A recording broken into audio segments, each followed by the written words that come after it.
Welcome, everyone. And thank you for joining CACF, the Coalition for Asian American Children and Families, along with 39 Asian American community organizational partners for tonight's 2021 Asian American Mayoral Candidates Forum. We're really excited to kick off Asian American Heritage Month with this forum, joined tonight by 9 candidates for Mayor of New York City. And we have over 700 people joining us through Zoom tonight, and all of you who are watching on Facebook.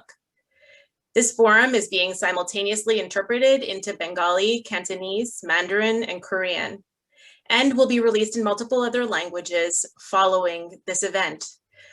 We're so thankful for all the community partnership to make tonight happen, especially in facilitating the critical information that will be shared here to diverse Asian American communities across New York City. My name is Anita Gandana, Co-Executive Director for CACF. Good evening. My name is Vanessa Leong, Co-Executive Director of CACF.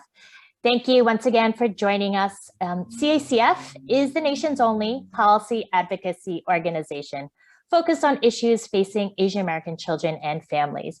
And for 35 years, CACF has been challenging the model minority myth and building campaigns to fight for equity for Asian American New Yorkers. Now, contrary to the model minority myth, almost a quarter of Asian American New Yorkers live in poverty, and 1 out of every 2 Asian American children are born into poverty. Our communities face high levels of overcrowded housing and limited English proficiency, and almost 80% of our community are immigrants. During the pandemic, we have seen that Asian American New Yorkers are 2 times more likely to test positive for COVID-19 than our white counterparts. And Chinese Americans have faced high death rates, and South Asian Americans have faced high hospitalization rates from COVID-19.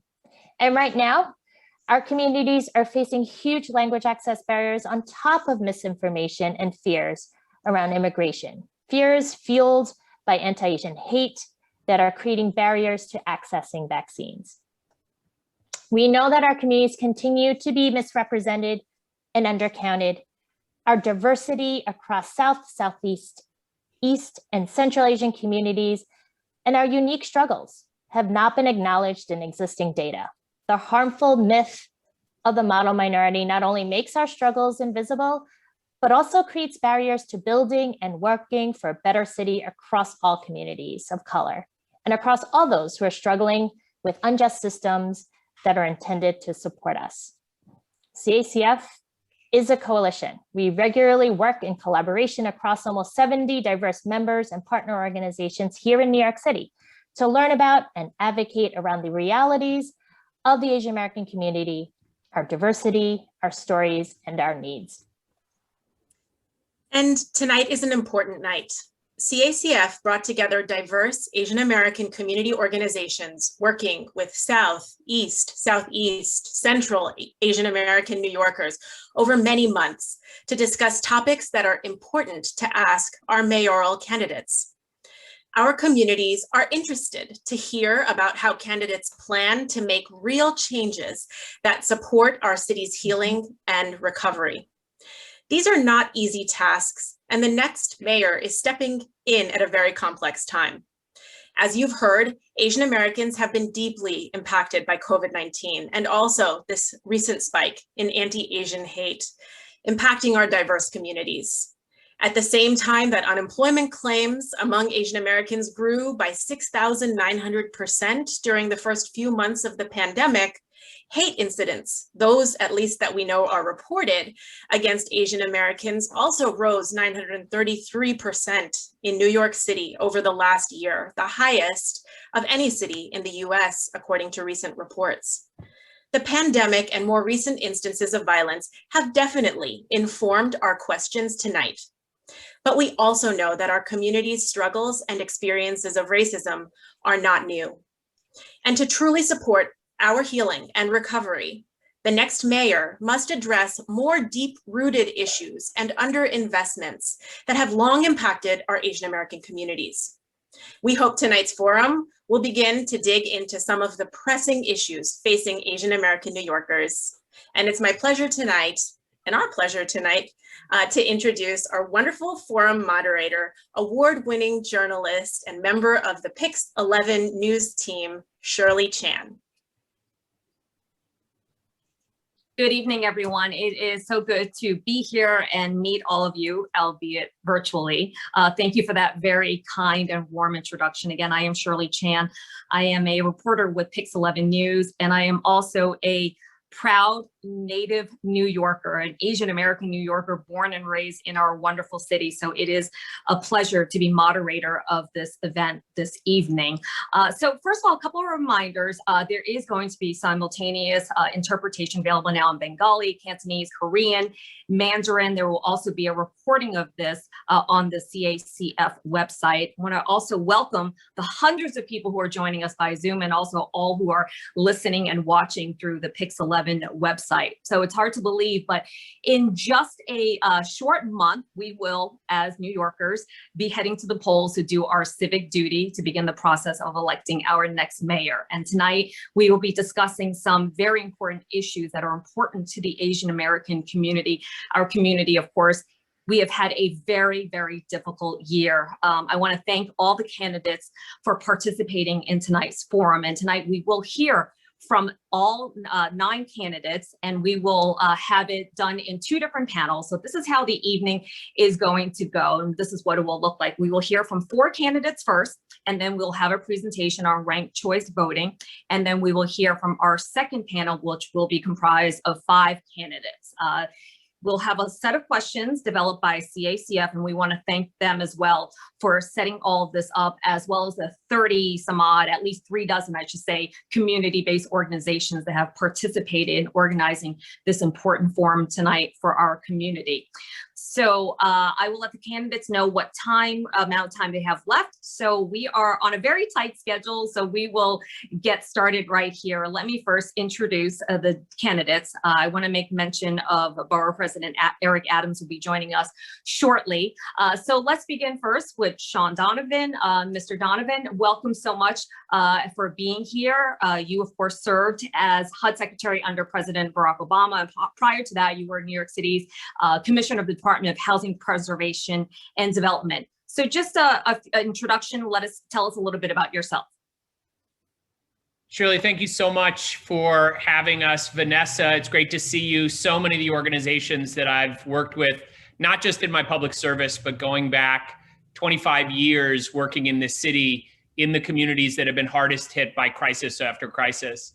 And Shirley, what I would say first is, as a lifelong New Yorker, what made me a public servant was, as a child, watching as homelessness exploded in our city, as so many of our communities in the South Bronx and Central Brooklyn, so many communities of color around the city were crumbling, literally burning to the ground.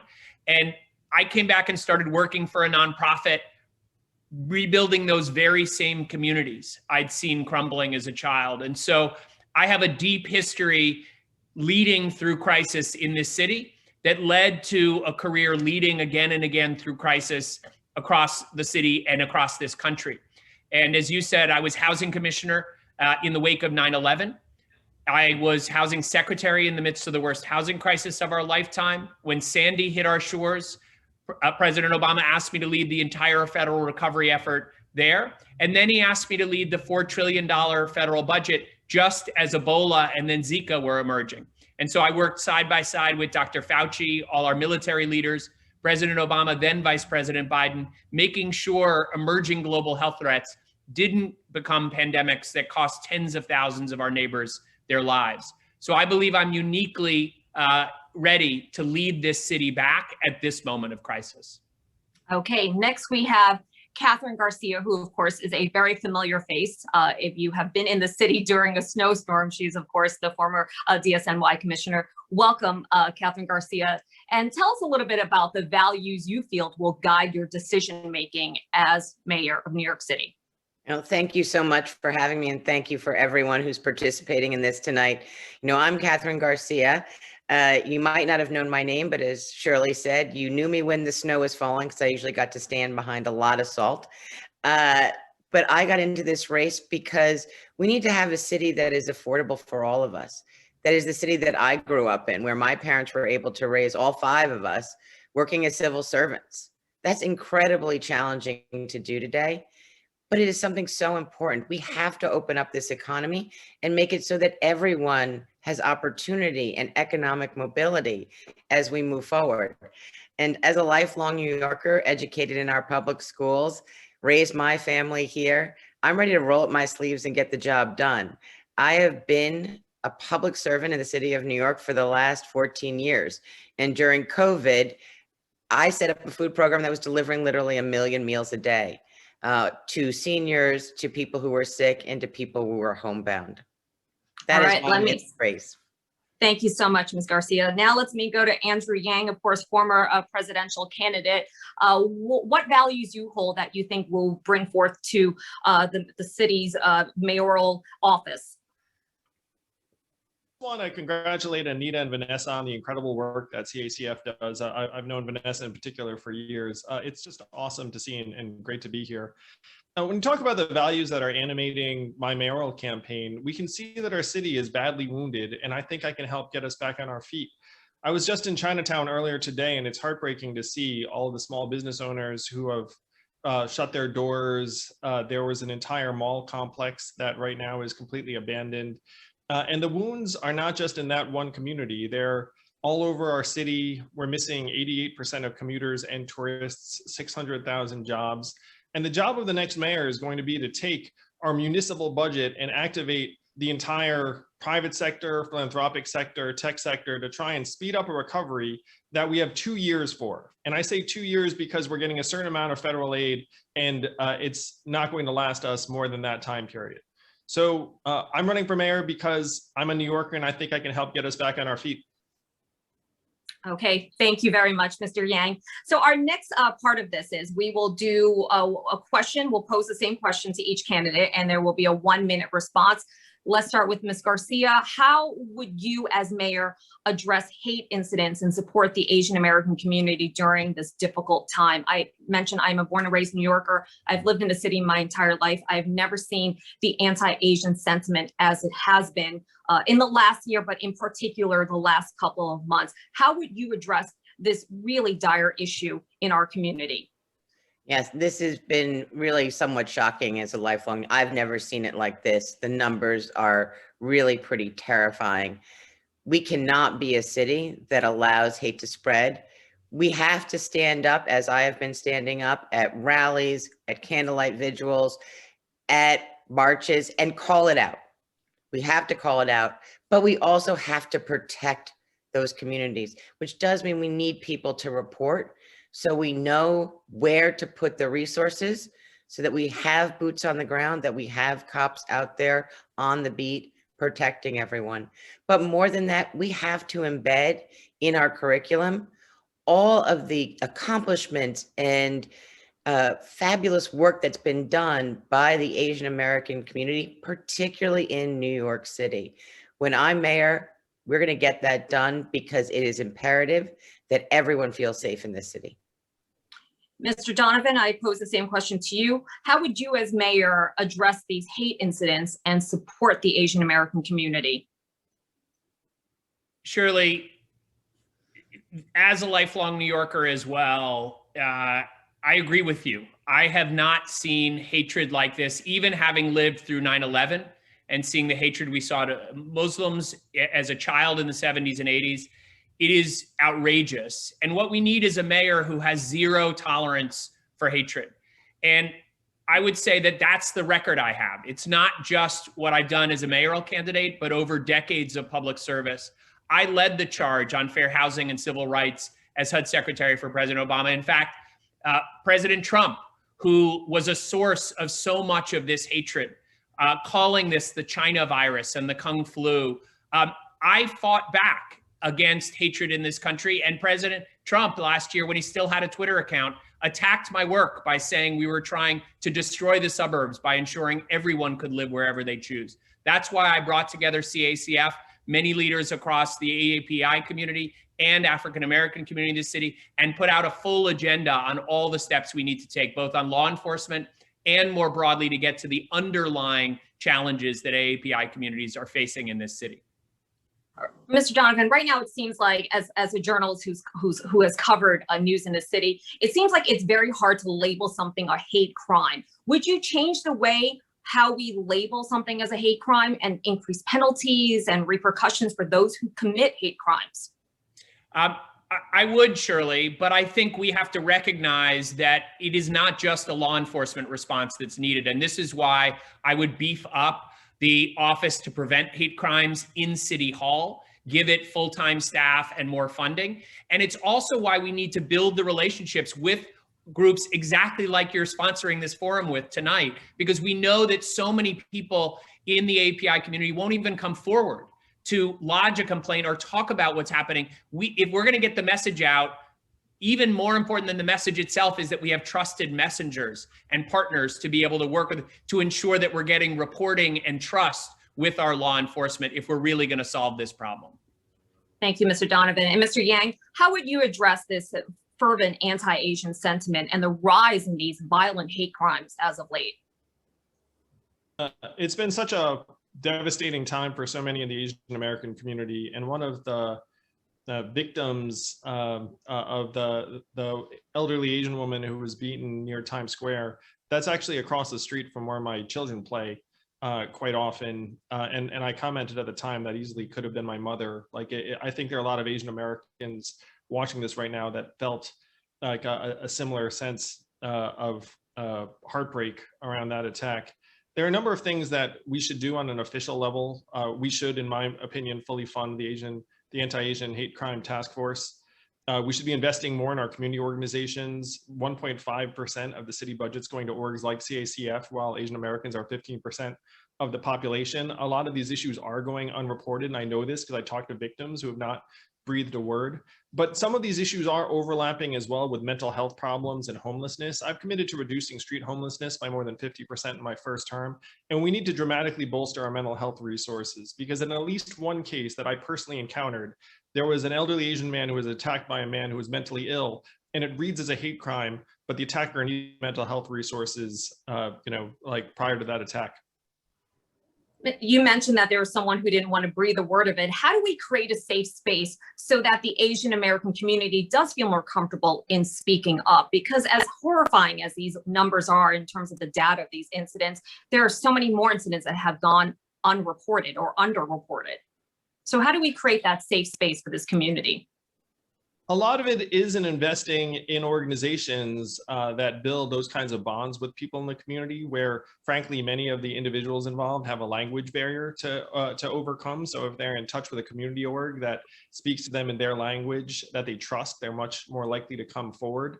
A lot of Asian Americans, and I can say this, being an Asian American myself, you think to yourself, okay, like what is going to be the value of my reporting this? Like, is anything going to happen? Is my assailant going to face repercussions of some kind? And so I think a lot of people in the community will say, well, it's not important for me to come forward, even though it's vitally important for people to come forward. But you should expect that you're going to have to invest again in community orgs that are building these kinds of connections, rather than expecting, frankly, an elderly Asian woman to call up the NYPD, because that's going to be a bridge too far for many people in our community.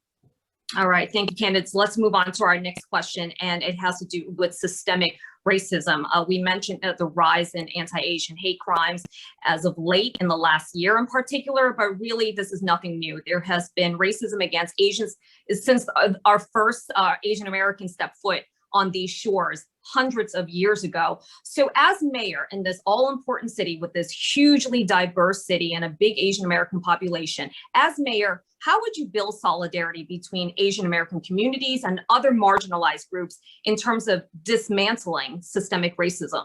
And let me start with Mr. Donovan. Well, Shirley, we got to start young and keep at it. And the truth is, we haven't really taught the history that you spoke about in our schools. We haven't really brought the full history of hatred against Asian Americans that has been part of our history, as you said, and we have to teach that. And we have to make sure that it is part of what we have in every history class in our city. But we need to go much farther. We need to be able to build bonds throughout every New Yorker's lifetime. And this is why it's absolutely critical that we invest in the kind of bridges that can be built by organizations like are sponsoring tonight, all the community organizations that are out there. Andrew's right, 1.5% going to those organizations is a travesty and must change. But we also need to make sure that we're setting the tone for leadership across all groups through what City Hall and the mayor himself and herself is doing every single day. Okay, thank you, Mr. Donovan. And Mr. Yang, let me ask you the same question. What role will you play as mayor in building solidarity between Asian American communities to dismantle systemic racism? One of the most touching experiences I've had over the last number of weeks is speaking at an anti-Asian hate rally and then a vigil, and then seeing both the diversity of the attendees and also the diversity of the people who wanted to speak up against this form of hatred from the Black community, from the Jewish community, from other communities. People like Jumani Williams and Tish James and others showing up. And as an Asian American, I had to say it was moving because I don't think we're used to other people showing up for our community. And so when you ask about how we can build those kinds of connections, I'm thrilled to say that I feel like everyone feels like we're in this together, where New York City is the most diverse city in the world. There can be no tolerance for any form of hatred against any group, whether it's Asians or Jews or Muslims or Blacks or the LGBTQ community. And seeing the outpouring of support for the Asian American community over the last number of weeks really gave me a lot of hope. Okay, thank you very much. And Ms. Garcia, what steps would you take to dismantle systemic racism? Yes, we definitely have to always be standing up for one another. And as Andrew said, I have been at many a rally just this week where you saw a very diverse coalition coming forward to stand against hate. But it is also about who are we hiring? Who are we promoting? How are we walking the walk as employers, as people who regulate employers? How are we policing? How are we out in communities engaging in making and building those bridges? And of course, we do have to make it so there's an equal playing field on how we are funding the nonprofits. I was talking to another politician in Queens the other day, and he said, the Asian American community organizations have rarely asked for anything. He's like, it is time for them to be asking. It is time for them to be at the table and getting the resources they need so that they can support their communities as we really drive past this anti-Asian hate and ensure that we are nipping it in the bud. Okay, let's dive a little deeper into that, because you all mentioned about how a lot of these community-based organizations are severely underfunded. Let me just recap some of the numbers, some of the data that our organizers had mentioned at the beginning of this. Asian Americans, 2 times more likely to get to test positive for COVID than white counterparts, yet less likely to be tested at all. Asian Americans experiencing the largest increase in joblessness of all major racial groups in the city since the beginning of the pandemic. The unemployment rate is a staggering 25.6%. So a lot of these Asian American based community organizations, it is our first step. It is where Asian American New Yorkers go. So given the competing city budget priorities, how will you ensure equitable funding to sustain these organizations, addressing the needs of the needs of our Asian American community? Mr. Yang, let me pose that question to you first. You mentioned that these CBOs are receiving less than 1.5% of all social service contract dollars. What would you do as mayor to fix that? Well, one of the principles of my administration is going to be fairness. And if you have a community that comprises 15% of New York City and they're receiving less than 2% of city funding towards their social services organizations, no one looks at that and says that's appropriate. So we should be elevating the level of funding to be much more commensurate to the proportion of the city that Asian Americans represent. And the fact is, as you just said, Shirley, the suffering has actually been, if anything, disproportionately high in Asian American communities for a number of reasons. And I'm going to call out one thing that makes me very sad. when you look at the families that have sent their kids back to school, as schools have been reopened, Asians are lagging behind, along with Black families, in terms of sending our kids back. So there's a lot of work to be done to try to build bonds of trust and connection with the Asian American community. And it starts by investing in the organizations that are doing that work all the time and are too often overlooked in our city. I am going to change that as mayor if I have the opportunity to do so. Okay, thank you, Mr. Yang. Ms. Garcia, same question to you. How would you fix this, level the playing field when it comes to funding the social service programs in the Asian American communities, which traditionally has been so severely underfunded? Yes, the underfunding is really quite surprising, and honestly something I did not know about before I started working in the food space and making sure that people in all communities were being fed. This is where you also have to start with the data. What is the need that you need to serve, and who is best able to actually achieve that? And when you look at these stark numbers on unemployment, on poverty, this is where we need to drive the city's resources to support families so that they can thrive. We also know that they are 95% send their kids to public schools. We need to ensure there's investment in our public schools. It is across the board. You start with where is the need and make very crisp decisions to ensure that there's equity across the board. As we come out of COVID and recover from COVID, it's critically important that we actually be fair to everyone. Okay, and Mr. Donovan, how would you propose to help these Asian American based organizations in terms of social services and increasing funding? So Shirley, the first thing is we are only going to change this if we have leadership right at the very top. I know that every issue is an issue of equity in this city. It's why I've proposed creating the first ever chief equity officer reporting directly to me as mayor.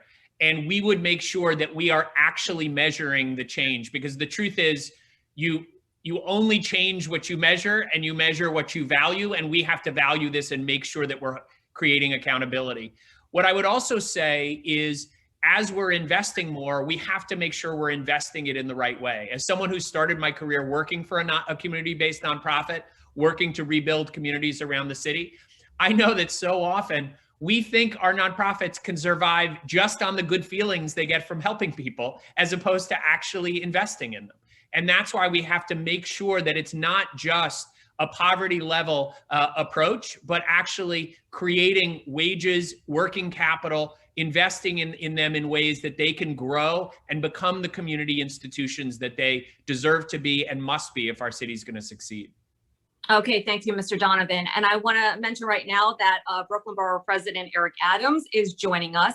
We welcome you, VP Adams. Thank you for taking the time to be with us.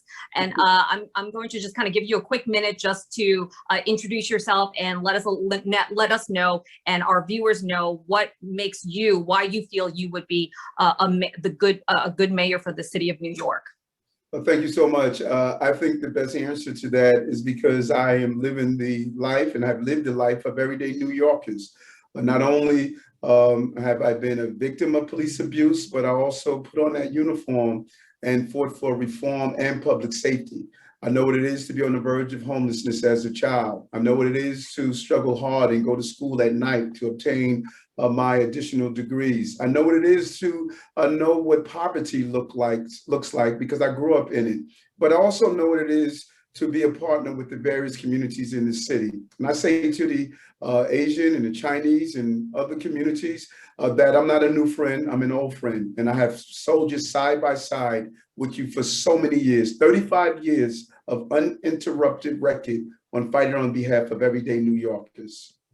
Okay, thank you, BP Adams. I wanted to make sure you had your minute just like the other candidates. At the same time, I just want to let you know, I have to leave at 6. I was just going to bid you farewell. Thank you so much, Ms. Garcia, for taking part in this. And I know you had limited time, but thank you very much. So we will say farewell to you here, and we will continue with the panel discussion. Yes, thank you so much for having me. I really do appreciate it. And it's great to be with you this evening. Okay, take care. Be well. See you all on the trail. Okay, we're going to bring in BP Adams and put you in the hot seat right away then. So this is the next part of this discussion where we will pose individual candidates to individual questions rather to each candidate. They will have 2 minutes to respond, and then each of the other candidates will have 1 minute for a follow-up to that response. So BP Adams, let's talk a little bit about Asian American small businesses. Small businesses are a key mechanism for economic mobility in Asian American communities. I mean, my granddad had a restaurant and a laundromat in the 60s and in the 70s. So I know what it's like to be working in a family like that. We see it as a way to get out of poverty. Small businesses make up a huge portion of the service and informal workforce that keeps the city running. At the same time, it feels like business owners, they have to deal with a lot. In terms of narrow profit margins and taxes and high fees, but also at the same time, workers, particularly those who are without immigration status, they are enduring unemployment, instability in work, and sometimes they're pitted against the business owners. So in terms of this topic, how do you promote small business revitalization while also supporting immigrant workers in terms of health and safety protections, fighting against wage theft and things like that? BP Adams, I'll leave that up to you. Thank you. And they go together. We don't have to have one without the other. In fact, the alignment is so important. Here's what we must do. We must stop being a city that is too expensive, too bureaucratic, too difficult to do business in. And far too often, the various agencies that ensure businesses are licensed, open, inspected, they do just the opposite. They work against our small businesses, and it impacts that small profit margin that you're talking about. That's why I talk about in my 100 plus steps forward for New York City of creating a My City card, a card that would allow a small business to go to one agency, single platform, to get all the items and document its need, the business needs. Second, we need to put a really 30-day system in place for citations that are non-emergency or life-threatening. Instead of automatically issuing a citation, let's give them a warning, allow them to approve the condition. If it's something that is dangerous, 14 days. If it's something that's life-threatening, give them a 24 to 48 hours. First, support our small businesses, and then build out our Chamber of Commerce. Allow the Chamber of Commerce to do the backroom work for our small businesses so they can focus on just doing their job as they're attempting to grow their business. And lastly, we need to look at our procurements for goods and services. We spend over $2 billion a year for purchasing of goods and services. Many of those purchases take place outside our city. Let's focus on our small businesses, give them access to capital, a local business network. And this way, our small businesses will have the profits they need so we can pay those minimum wages and make sure that we give the healthcare and other things that our workers need. Okay, thank you, BP Adams. Mr. Yang, I'll have you weigh in here. How will you make sure these businesses get the help they need to recover and thrive? I mean, obviously, all businesses have suffered in terms of the pandemic, but particularly Asian American businesses that have been hit and taken a hit in terms of shunning even. How would you help the small businesses and their immigrant workers? Well, the first step is actually to let the Asian American small business owners know what the resources are, what the programs are, and what the relief can look like. The reality is that our community has been less successful in accessing PPP loans and other forms of relief that have been made available to people in their situation. And this is a massive opportunity, but it is really disheartening, frankly, when I talk to Asian American small business owners and I ask them, like, hey, did you get this PPP loan? Like, what's your banking relationship? And there are a lot of folks who just don't have that level of connectivity to our financial system and to some extent our government. So that's one big opportunity that I would love to help address. Nothing would make me happier.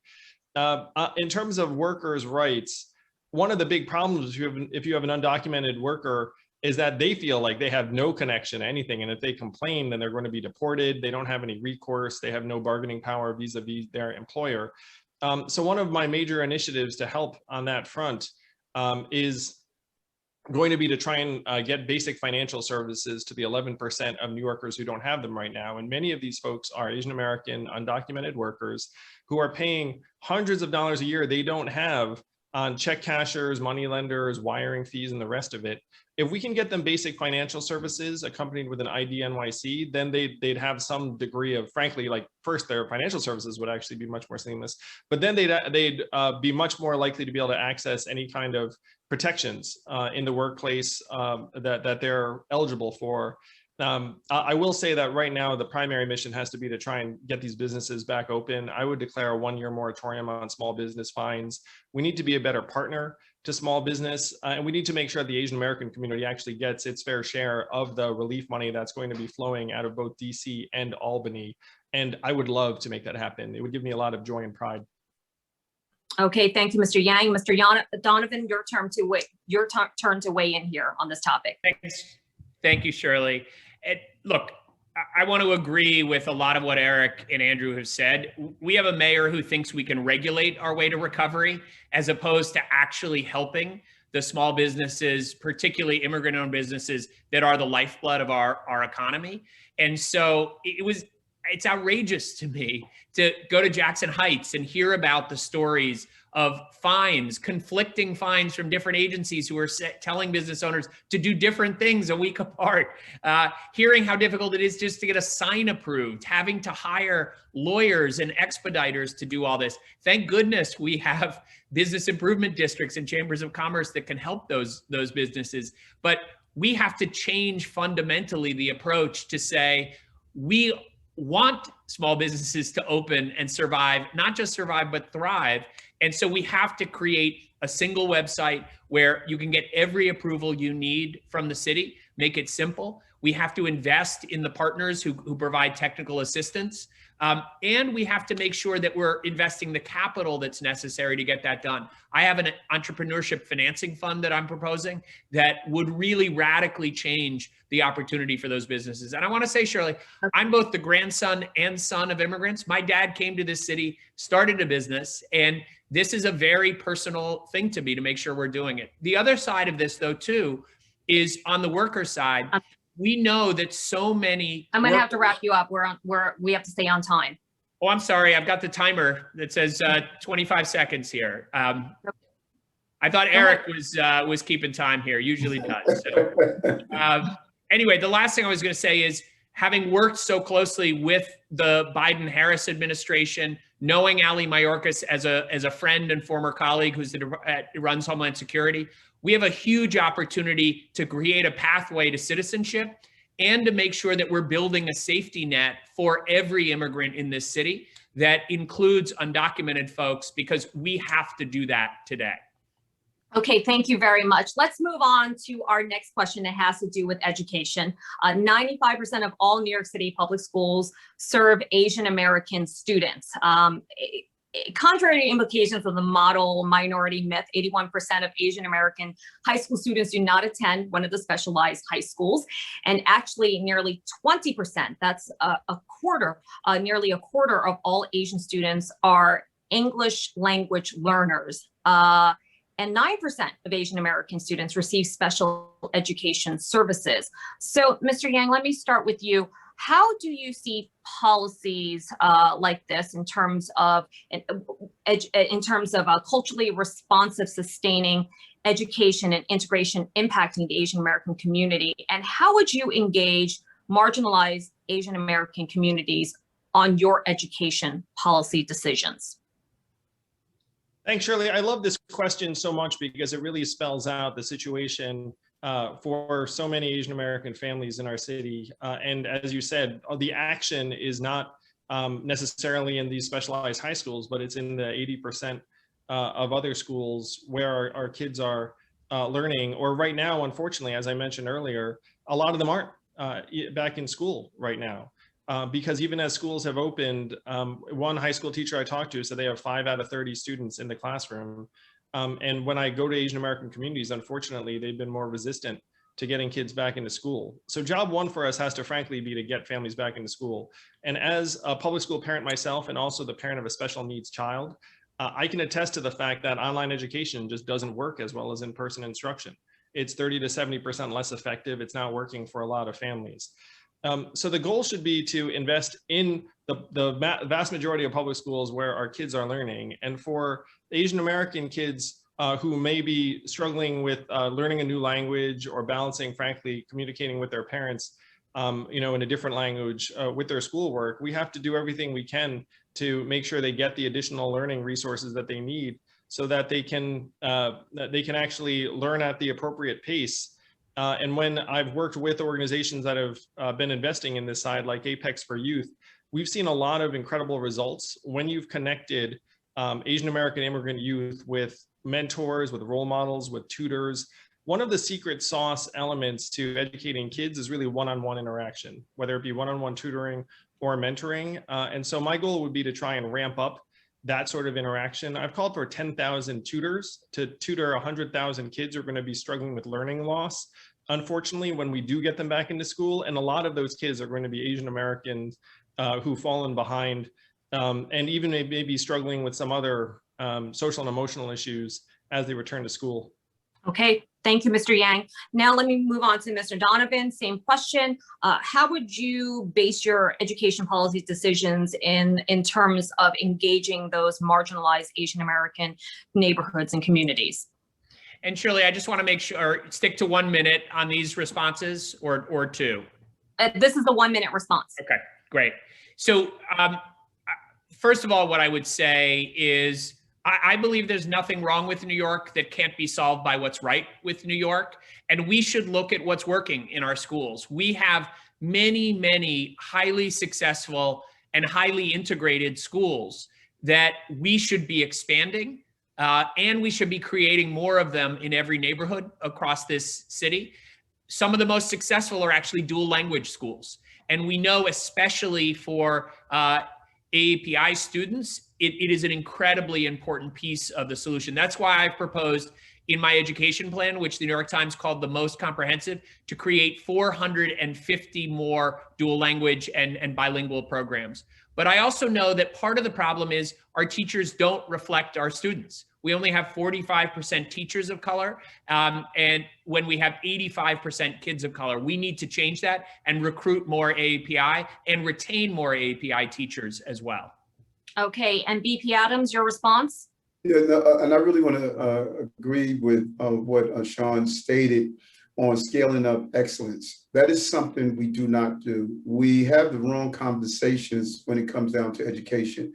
We pit charter schools against district schools. We pitch and talk about gifted and talented programs and SAT. But in reality, the overwhelming number of students are not receiving the quality education they deserve. As a person who struggled with learning disabilities as a child, it wasn't until I got into college that I realized that I was not receiving the correct assistance and started really excelling.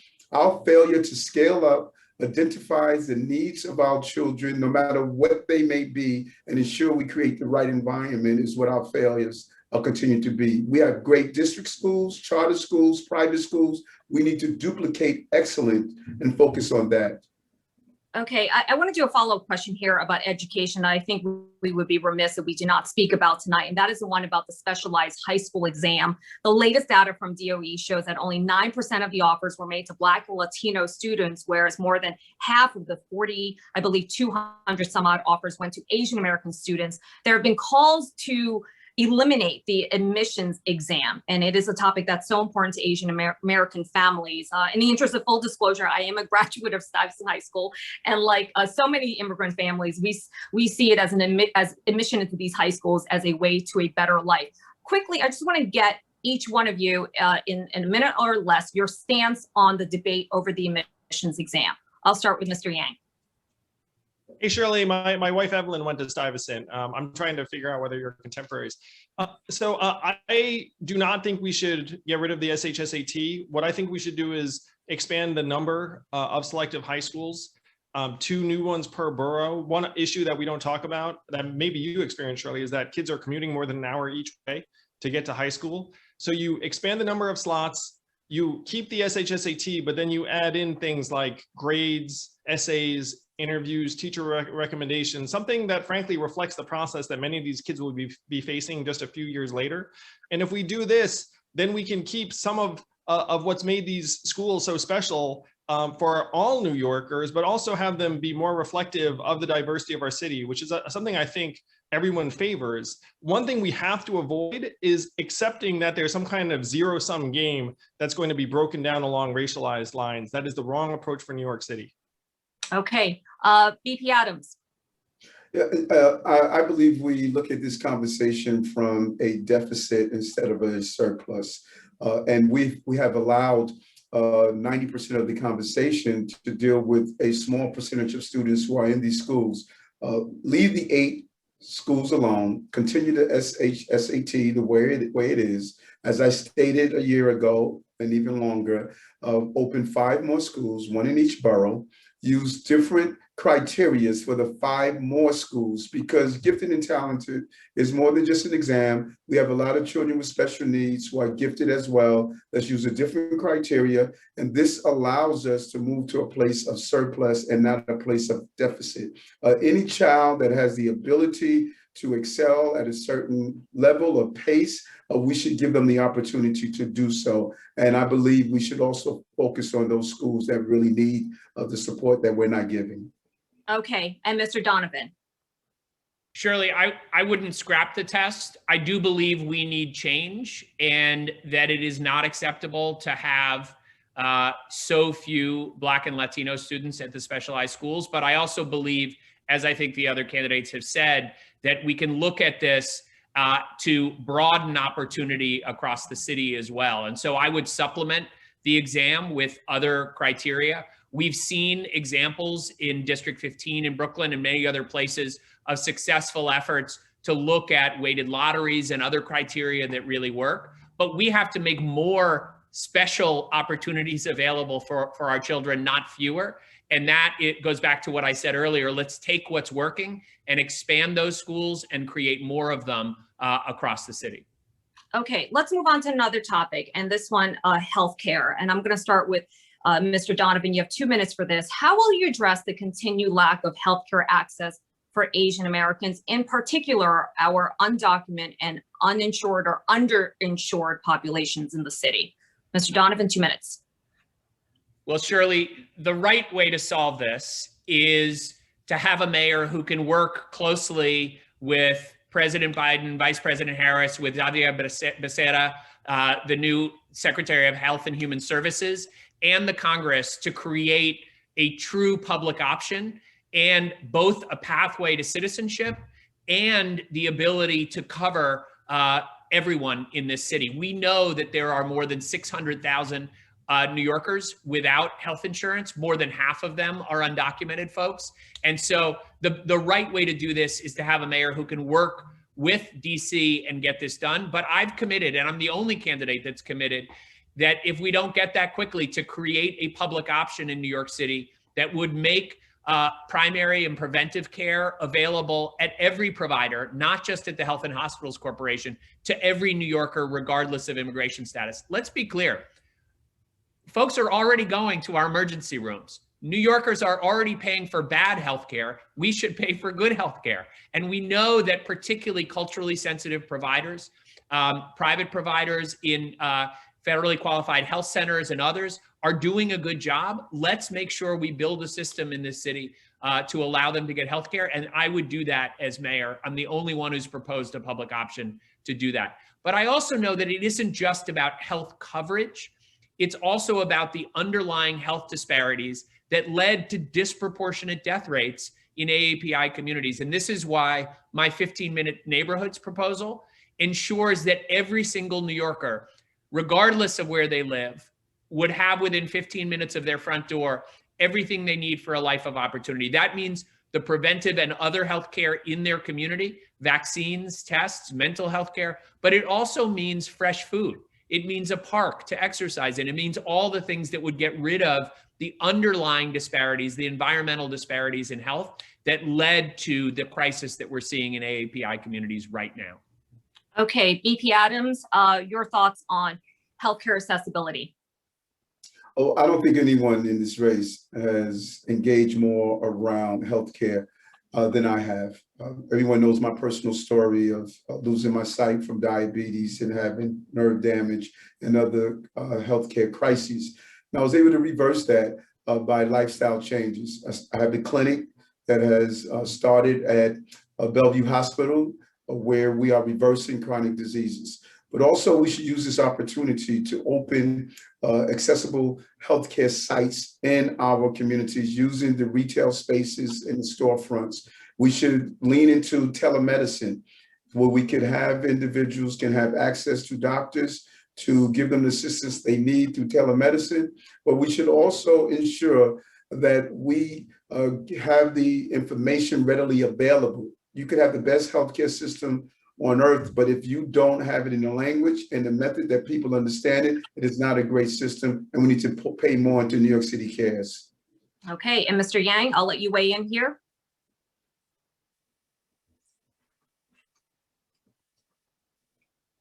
Mr. Yang, hope we lost muted. Sorry about that. I'm unmuted. I was, technical difficulties. Yes, we should expand NYC Cares, which provides healthcare to so many undocumented immigrants. And one of my commitments is to amend the city charter to measure racial disparities and have the mission of every city agency to be trying to reduce those disparities over time. And you would see, as you're stating, Shirley, that we're delivering healthcare to different groups in the city at very, very different levels. One of the big missed opportunities was we opened 2 neighborhood action centers, which were meant to deliver healthcare to undocumented populations, and neither of them was in Queens. Such a miss. So I've committed to opening a new neighborhood action center in Queens. I also want to say that a lot of people in the Asian American community get their healthcare through these mom and pop healthcare providers that often speak another language. We have to make sure those healthcare providers survive because a lot of folks find them much more accessible than the H&H hospital system. Okay, I have one more question for our panel, for this panel tonight, a minute each, and it has to do with language access. Asian Americans have the highest rate of linguistic isolation of any group in our city, and that's at 42%, meaning that no one over the age of 14 in that household speaks English well or at all. So the question is, how would you ensure high quality language access services to our communities, particularly for languages that fall outside of the top 10 languages spoken in our city? And I will begin with Mr. Donovan. 1 minute. So Shirley, it is outrageous that in the city that is the most diverse, where we speak hundreds of languages, and we have a law, Local Law 30, that requires language access, that we have not done a better job on this. And so we need to have, through 311 and many other entry points, universal availability of language interpretation. We also know that we have to go farther than just traditional. There are many legal interpretation needs in so many documents and other things that I would create a special program for that. We also need to make sure that we're going beyond that to broaden the language access and reduce language isolation that you talked about. This is why I just go back to starting 450 new language programs in our schools. And we need to keep our libraries open 7 days a week with expanded access and do much more teaching, not just to our children, but to all AAPI New Yorkers, to ensure that we can close that gap as well. Thank you, Mr. Donovan. And now to Mr. Yang, your thoughts. This is an issue that's very near and dear to me. I think many Asian Americans. I'm just going to share a little bit of like a personal story because I thought people might enjoy it. I went to Chinese language school every Saturday when I was a kid. And I wasn't very good at it, let's put it that way. So there's a ton of need in our community. Our community is so diverse in terms of the type of language being spoken in these households. So there are 3 ways to try and address this kind of deficiency: people, processes, and technology.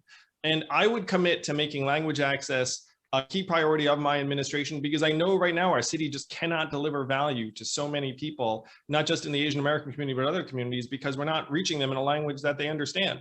So people as translators, processes as resources in other language, so that if you speak another language, you can actually access something that will help get you what you need. And then there is a technological component to this where the translation tools are getting better and better. And so if there's a particular website page or message that you want translated, there are ways that we can deliver that to people in their native language.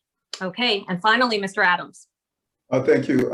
And Kalila, we've never had a mission of having language access in this city.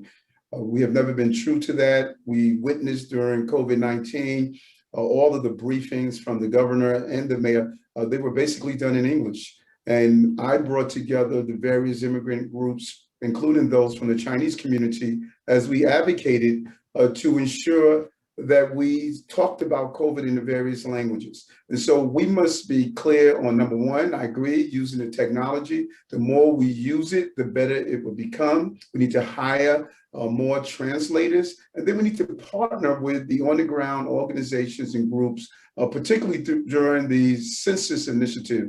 We had some amazing organizations who were in place that did an amazing job, but we need to give them the funding to go into these various communities, particularly the Chinese community, and give them the support they need in language translation and access to city services.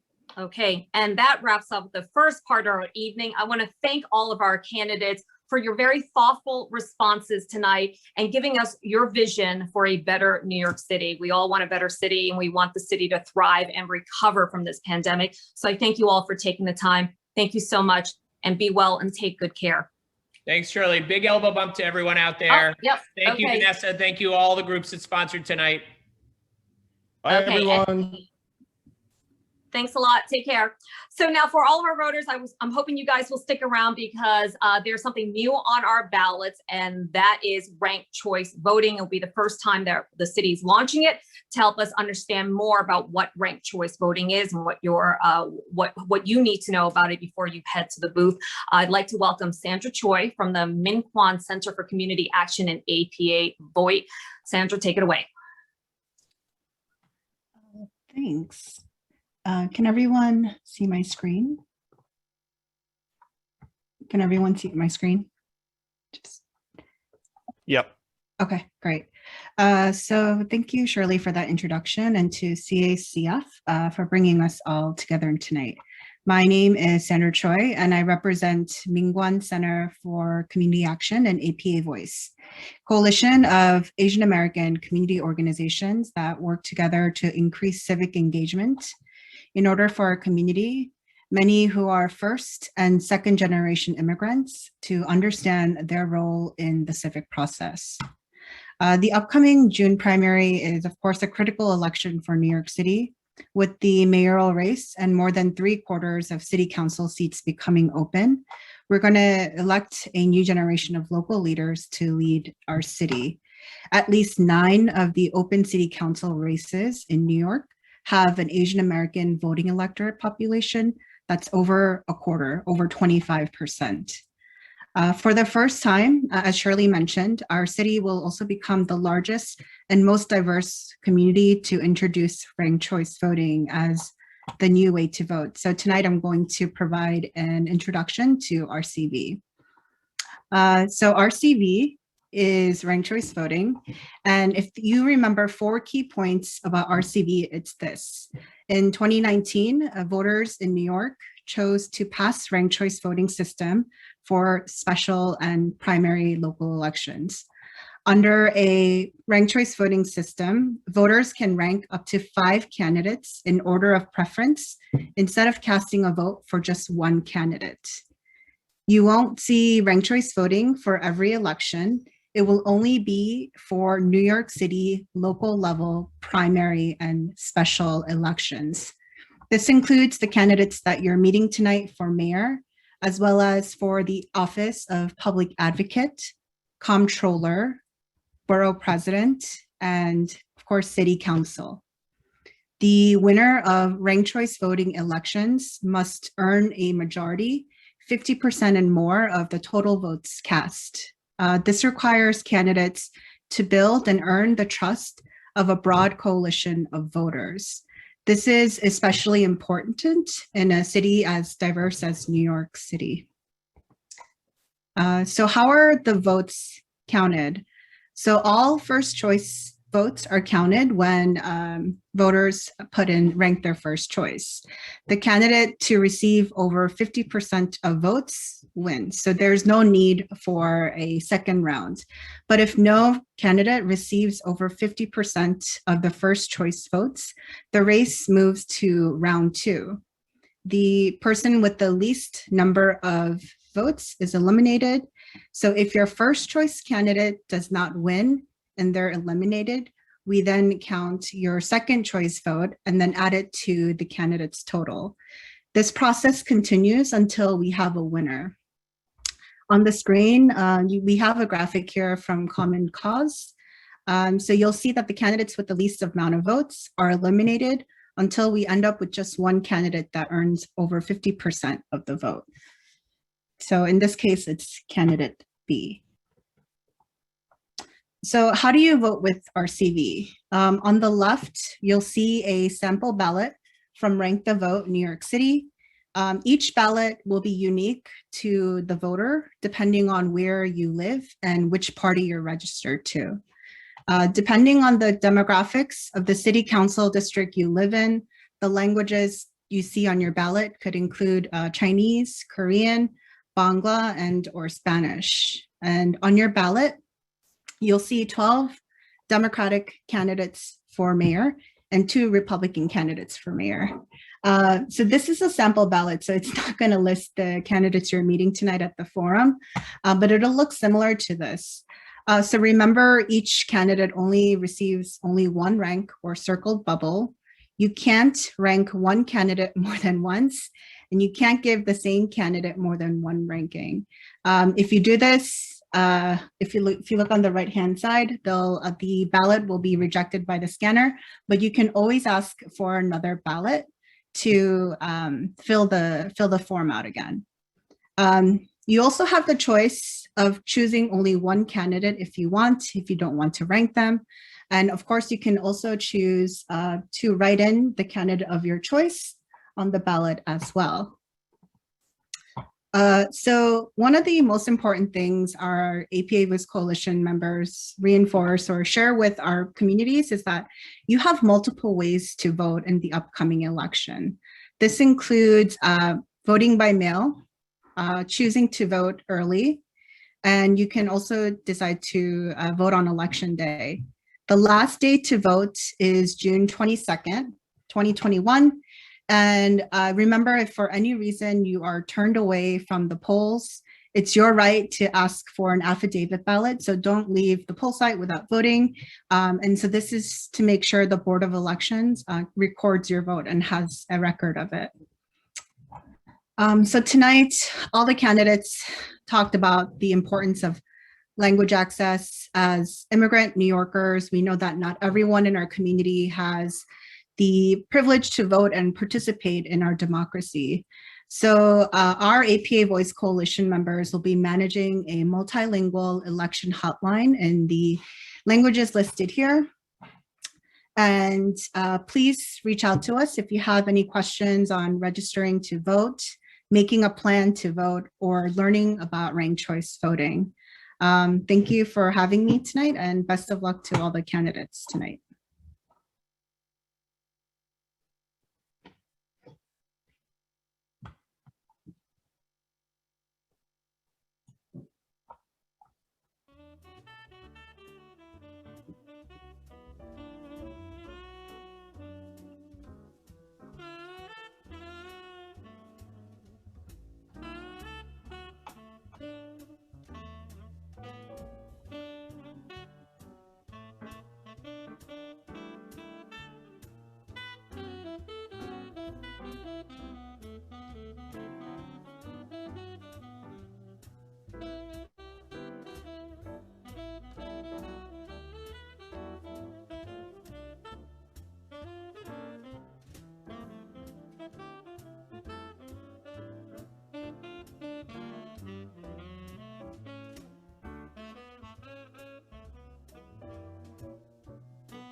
Hey, Art.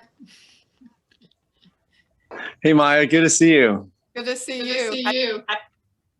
All right, I think we can start, Shirley. Hello. Hi. Good evening, everyone. Thank you so much for staying with us. I'm Shirley Chan, Pix 11 reporter, and also an Asian American native New Yorker. New York City is my hometown. I'm proud of it. I'm very honored to be moderating tonight's forum. So we are now going to start our next panel of candidates. So let me introduce Art Chang, Ray McGuire, Diane Morales, Maya Wiley. Comptroller Scott Stringer was to join us, but we just let us know that he will not be able to make it tonight, unfortunately. So we will have our 4 candidates for this next panel.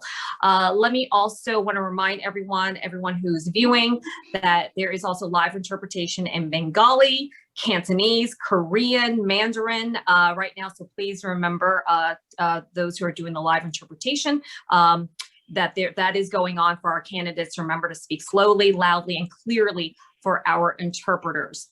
So we'll have a list of questions here from the Coalition for Asian American Children and Families, who has organized this alongside the 30 some odd, 36 rather, some odd community-based organizations. So we are going to get started here. We're going to first have each one of you tell us a little bit about what values you believe will guide your decision-making as mayor. Let's start with Diane Morales. Ms. Morales? Great, thank you. Good afternoon, everyone. It's such a pleasure to be here with all of you. Thank you for having me. My campaign and my administration are all rooted in the same things, the principles of equity and justice, through the lens and the framework of my platform, which is based on dignity, care, and solidarity. I believe that the pandemic has exposed and exacerbated longstanding inequities that have existed for far too long in our city, and we haven't done enough to address that. And I am committed to actually building a city that is better than it has ever been and that allows us all to live in dignity. All right, Ms. Morales, thank you so much. And now let's go to Mr. Chang. If you can weigh in, what values will guide your decision-making as mayor of New York? Well, I think the values that really matter come from one's life experience. I'm a child of Asian immigrants, and I became an adult here in New York City. And so as a result, equality is super important to me. Women's rights are super important to me. Gender equality are super important. So I was born in Jim Crow Atlanta. I grew up in an all-white school district in Akron, Ohio. I faced racism on the street, and I also experienced domestic violence in my own household. I became the second man as a result to graduate with a women's studies degree from Yale. I moved to New York in 1985 with $400 in my pocket, and I really struggled to pay the rent, to put food on the table. And so these things kind of come forward. I found opportunities to solve problems using technology and government and business. So I believe that this translates into the fact that everyone deserves a roof over their head, food on the table, safety, a great education, and an opportunity to grow and prosper. Thank you so much. Let's now go to Mr. McGuire. Mr. McGuire? Hi, thank you. The values that I will use to lead this city are the values on which I grew up, raised by a single mother who sometimes had to work 3 jobs, eventually turned into a social worker, and my grandparents who raised me and my 2 brothers, and at any point in time, half a dozen foster children. And the values that got me to where I am today are values of faith, values of integrity, and that is respect of faith, integrity, unyielding integrity, which is your word is your bond and you don't change, your truth is your truth. You don't have to remember tomorrow what you said today. It is making certain that we treat each other as equals and with dignity, that we value education, which is that which got me here, and that we make certain that we have the highest standards of excellence. Excellence in education, so that we have the opportunity to go and be involved and participate and eventually lead in a world that has economic equality based on the kind of education that we've been given and the opportunities that we've been given as a result thereof. Those are the values I will lead this city by. Thank you, Mr. McGuire. Now, finally, to Ms. Wiley, what values will guide your decision-making as mayor of the city of New York? Well, thank you, and it's a pleasure to be here. And look, I'm a mother. I have 2 daughters born and raised here, 20 and 17. But I'm also the daughter of civil rights activists who became a civil rights lawyer and advocate. And for me, it is a New York City that remains diverse, but one that is stronger and more fair and more just, because it's not just about recovering from COVID, because there was far too much that was broken before COVID that it laid bare, deepened and fast-tracked. So fundamentally, it's about making sure we fix what was broken, like our affordability crisis.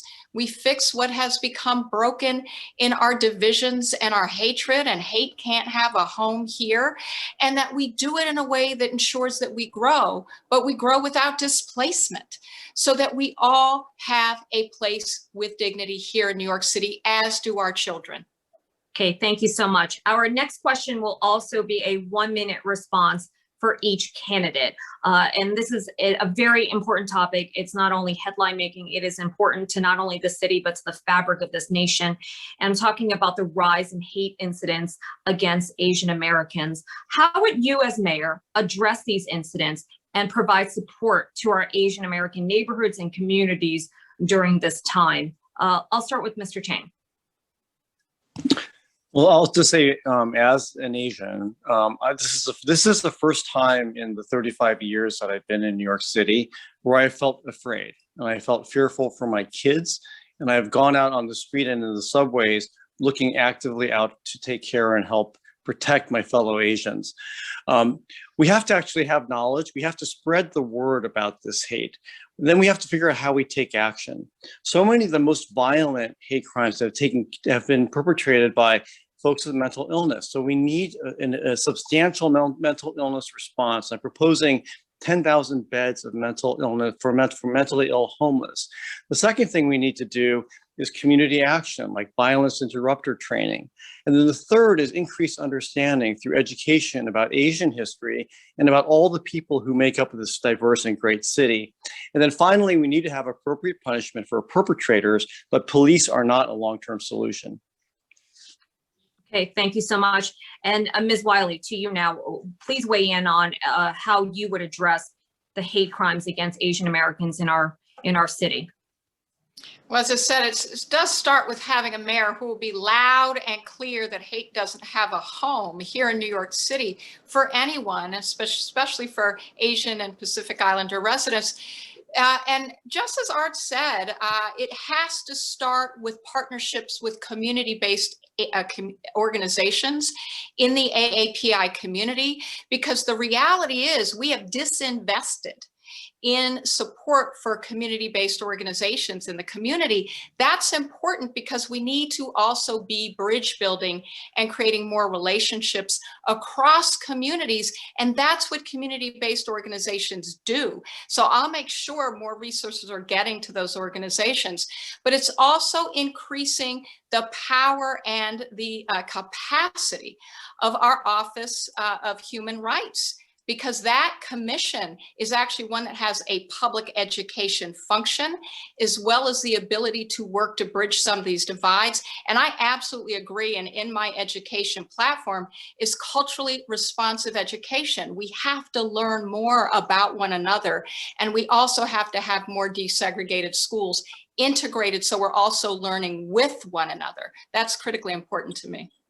Okay, and now to Ms. Morales, how would you as mayor address these hate incidents? Sure. You know, I think there has obviously been a dramatic increase in incidents of violence in our communities. I don't think, however, that we can decouple that from the dramatic increase in the insecurity of New Yorkers. Over the last year, our government has failed to provide housing insecurity. They have failed to provide food security. They have failed to provide universal health care to our city in the midst of a global pandemic. This has dramatically increased people's insecurities, their fears, their frustrations, their anxieties, and that is definitely manifesting in a variety of different ways. We need to actually invest in ensuring that people have access to the services and supports that they need in order to live in dignity. We need to make sure that we're strengthening all of our communities so that people can live safely and in prosperity. That also means we have to reimagine public safety. We have to stop equating policing with safety, because we know actually that police don't prevent crime, they respond to crime. We also know that even then, they're only effective at 4% of actually solving crime. So we need to actually institute a community first responders department that would provide trained and skilled people who can provide intervention and de-escalation in instances of homelessness, of mental health, of substance abuse. And we need to connect those people in crisis to the larger ecosystem of human service providers, medical providers, mental health providers, so that they are getting the help that they need so we can break this cycle. That is the way for us to move forward in solidarity and taking care of each other as neighbors in New York City. And Ms. Morales, I'm a lifelong New Yorker, and I have an Asian American. I have to say, my brother and I had a conversation recently about having our mother and the fears of having our mother go out by herself. Yeah. How would you, specifically when it comes to the Asian American community, how would you assuage their fears about simple thing like going down the street to buy groceries? Yeah, I mean, I think it is the fears are warranted. There has been a demonstrable increase. But I also don't believe that the criminalization, that the way for us to deal with this is through policing, because I don't think that police have actually, we haven't reduced the number of police on our streets over the last year. In fact, we've increased their presence in the subway, and that has not correlated to an increase in violence. So we have to rely on other community strengths and other community partners to keep each other safe during this critical time. And we also need to plan for a future where we're not relying on a resource that has already failed us so tremendously. Okay, thank you so much. And now let me send it on over to Mr. McGuire. How would you as mayor address the hate incidents in the Asian American? I'm heavily influenced by the words of the great Martin Luther King Jr., who says that injustice anywhere is a threat to justice everywhere. We're tied in an inescapable garment of destiny. What affects one of us affects all of us. The first thing I would do as mayor is to stand up and denounce the anti-Asian hatred that we're now seeing today. We need to have a leader who says this is not that for which we stand. Number one. Number two, I would invest in the anti-Asian or the anti-hate crimes unit. I want better policing. I'd invest in the anti-hate crimes unit. And as you says, when our mothers go out into the streets in fear for their physical safety, one of the things that gives them comfort is the fact that they see people there who do have the authority of the police, who give them comfort that it's going to be okay. So I would make sure that I had better policing, and those who are there to protect, at least give them comfort of protection. And I also invest in the community-based organizations that can serve as those who can give the mental health support that's necessary in order for those who suffer from the hate to get the resources that they need. So yes, in order to protect our mothers and give them confidence, we need to have a visible show of that which stands for right. Okay, thank you, candidates. Let's move on to our next question. We're going to dive a little deeper into this topic. What role will you play as mayor in terms of building solidarity between Asian American communities and other marginalized groups to dismantle systemic racism? You'll have a minute each to respond. We'll start with Mr. McGuire. Mr. McGuire. I have a lifelong, at least a career-long, if not a lifelong experience with bringing different communities together. As a 6'4", 200-pound Black man, having to navigate a world where the vast majority of people did not look like me, and having run a global business where I have existed and led in communities around the world, including in specific in the Asian communities around the world, I know how it is to bring people from different backgrounds and different demographics, from different economic backgrounds together, because I've had to do that in order to lead a business, especially in the depth of the crisis. And not only have I led businesses, I've led organizations that are diverse, multicultural organizations whose focus was to make sure that they were inclusive, that every member of the community was included. And I've also made sure that those leaders who were on my team reflected the rich mosaic of this city, including the Asian community. So I have a track record of having been inclusive in bringing communities together. Okay, thank you. Ms. Wiley, I'll have you weigh in now.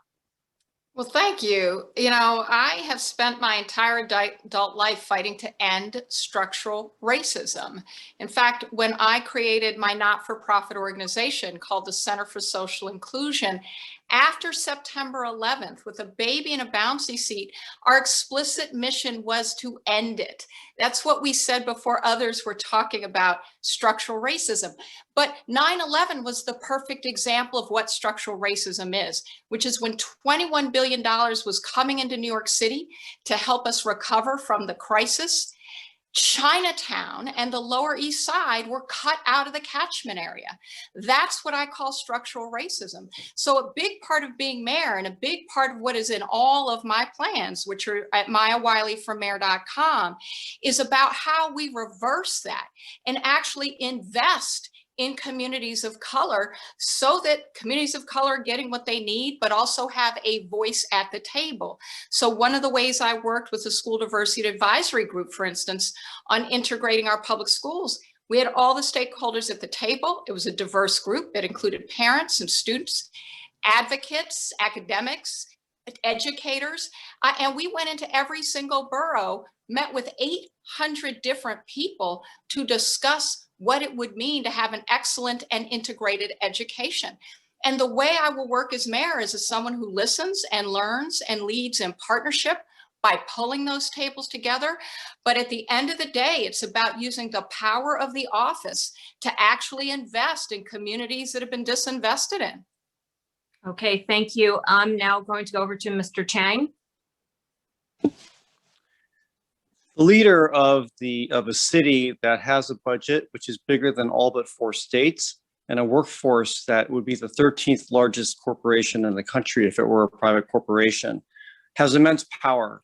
And one of those powers is to convene a conversation among all the different parties and bring people together, working from the bottom up. We have a unique opportunity right now because of the sort of historical context of the Asian community. Asian immigration was illegal until 1965. So Asian immigration has really been late to the game. And adding to that complexity is the fact that there are people from so many different countries and so many different languages. So only now are people beginning to cohere. So we have so much to learn from the experience of the Black community with the civil rights and Black Lives Matter, from the Latinx community, and then also from the Jewish community fighting anti-Semitism. So we can leverage that knowledge, but we all recognize that it's not enough, that what we have done so far isn't working, and we need to take it to the next level, and we can all do that together. Thank you. Okay, thank you. And now to Ms. Morales, what role will you play as mayor in building solidarity between Asian American communities and other marginalized groups to dismantle systemic racism?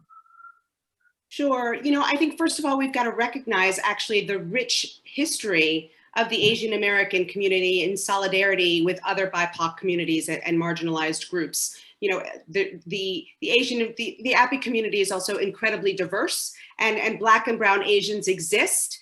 I think it's important for us to recognize how white supremacy has often created a wedge between the API community and the Black and Brown communities in pitting one another against each other. The model minority myth actually harms all of the diverse API communities because it actually furthers that wedge.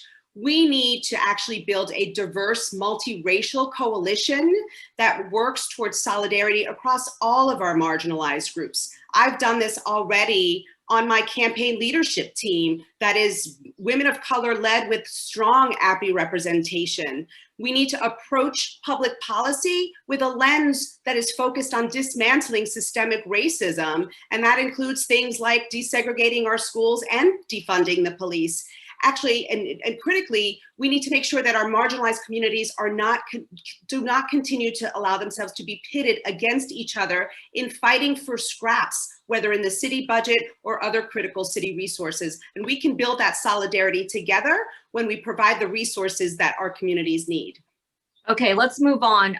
We have one more 1-minute question for each of you. Same topic, I should say. Asian Americans have been 2 times more likely to test positive for COVID-19 than their white counterparts, yet less likely to be tested at all. Asian American communities have taken a huge hit during this pandemic. The joblessness rate is 25.6%. That is the largest increase of any major racial group in New York City. A lot of members of our community tend to go to the community-based organizations first for help, but they have been historically underfunded by the city. We touched upon this earlier. I want to dive a little deeper now, and I'll start with Ms. Wiley. Given competing city budget priorities, how will you ensure equitable funding to sustain these organizations to address the needs of our Asian American community? Yeah, look, a big part of it is by using a lens where we're actually looking at the dollars in need and being very explicit that the dollars have to go and feed and seed the ground in communities that have been hit hardest by COVID. And on the city side, in terms of, for example, human service procurement and contracting, a big part of that is to change how we're doing it. creating the table with all the groups that are underrepresented in city contracting for human services, and actually saying how we flip that script. A big part of it is that the dollars typically go to the biggest players who typically aren't the community-based human service providers. That's a problem for language access, as well as the kind of culturally responsive care and support and the relationships and trust.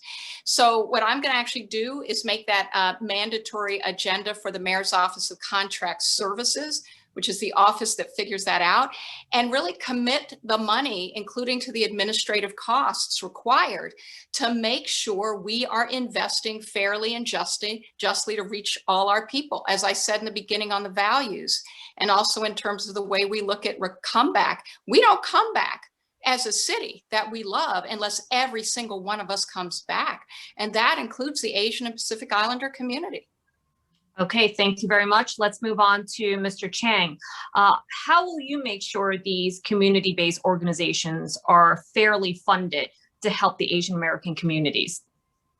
So the data you provided is actually was true before COVID, right? And the unemployment rate has actually increased further. We also know that the poverty rate in our community is the highest of any ethnic group in New York City. We know that we make the lowest weekly wages. We know that the loss of employment during COVID was the worst of any community. So we know all this data, but yet the data isn't being used. So what I would do as mayor is to actually create a system where we look at all the data. We look at it because this applies to every single group. What data do we have? How does it align? How does our funding actually align to that data? And we can actually start seeing, are we being fair? Are we being equitable? Are we having equality in how the city begins to distribute its money? Because then I can make decisions instead of on emotion. I can make decisions based upon what the reality is on the ground and ensure that the right groups are being funded. Okay, and now to Mr. McGuire, I'll have you weigh in on this topic. You know, one of the threshold things, one of the first things that we need is somebody who understands how to manage budgets. Those who've been in office up to this point didn't have any familiarity with, no experience with, no judgment. And if we continue with the same thing, the impact that it has on this community is going to be that much worse. We've seen the conditions that exist pre-COVID. They've gotten exacerbated by COVID. Unless we have somebody who comes in who understands how to manage budgets and how to prioritize and how to build so that the Asian American community will be included, we're going to meet with the same statistics, if not worse. My plan is the greatest, most inclusive economic comeback plan in the history of this city, which by design in my budget will include this community, especially the small businesses that are the heart of this community, and making sure that we get the resources there. That is included in my greatest, most inclusive economic comeback plan at rayformayor.com. I've done this before. I know how to lead and manage budgets more than anybody else in this entire race. I know how to do that and be held accountable for that budget, which is what I would do as I move this budget forward and as I lead this city forward to be inclusive. Thank you, Mr. McGuire. Now to Ms. Morales, how will you address the economic and financial needs of these organizations? Sure. So I'm actually the only candidate in this race that has spent decades at the helm of these kinds of organizations where you get reimbursed 80 cents on the dollar. And I have a history and a track record, not only of closing that gap, but of also effectively growing the organization and providing quality services. The reality of it is that our API community-based organizations receive less than 1% of all city contract dollars, despite the fact that the API community represents over 15% of our population. That is highly problematic. Community-based organizations are a critical part of my platform. I believe that they have trust in the communities. They speak the languages of our communities and are reflective of the communities that they serve. And they know how to approach, from a culturally competent perspective, they know how to approach care and service provision in these communities. So I am committed to actually investing in CBOs to help actually move us forward from these multiple pandemics and reimbursing them at cost for actual costs incurred rather than asking them to meet some superficial goals while not reimbursing them fully. The contracting, as Maya referenced, the contracting and funding process has got to be fundamentally overhauled. It should be much more flexible, and the organizations that are on the ground serving our communities should be leading and informing that process moving forward. Okay, thank you, Ms. Morales. We're now going to move into our next portion of the forum. And in this portion, I will direct a question to each candidate. They'll have 2 minutes to respond, and then thereafter, each other candidate will have 1 minute to respond. So let me begin with Ms. Morales. 70% of Asian Americans in New York City are foreign born. Asian Americans have the highest rate of linguistic isolation of any group in the city. That figure is at 42%. It's a whopping number, meaning that no one over the age of 14 in the household speaks English well or at all. So a lot of the members of our community, they seek language classes, access to language services. So how will you ensure high quality language access services to our communities, particularly for languages that fall outside of the top 10 languages spoken within the city? Ms. Morales?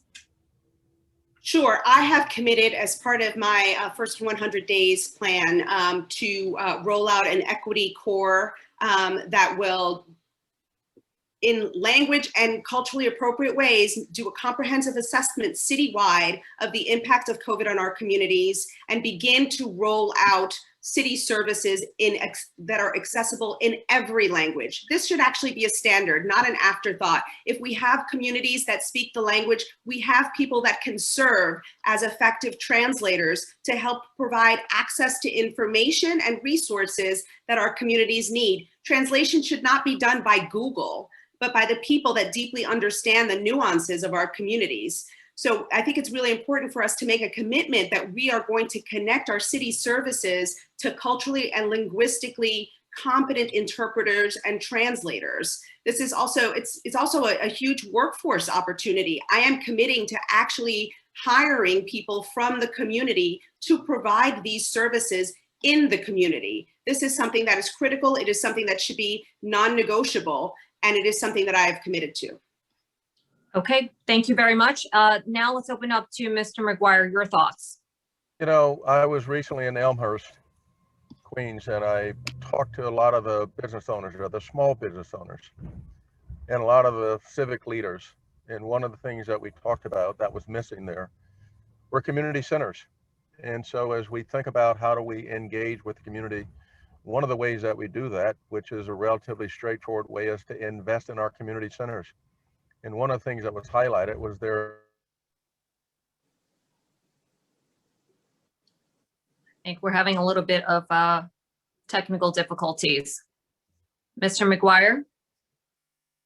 Mr. McGuire, can you hear us?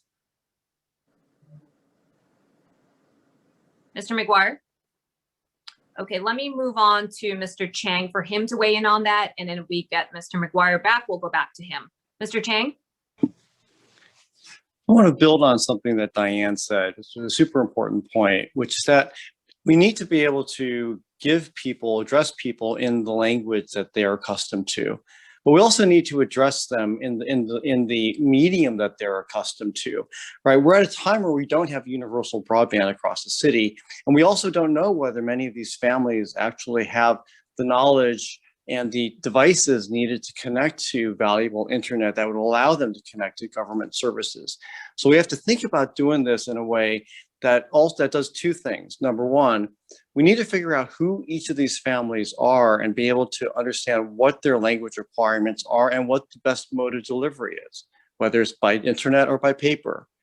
The second thing we need to do is to be able to have a workforce in our city that is representative of the people who we support, which includes people who are native language speakers, who can interface directly with the communities in the language that they want to speak.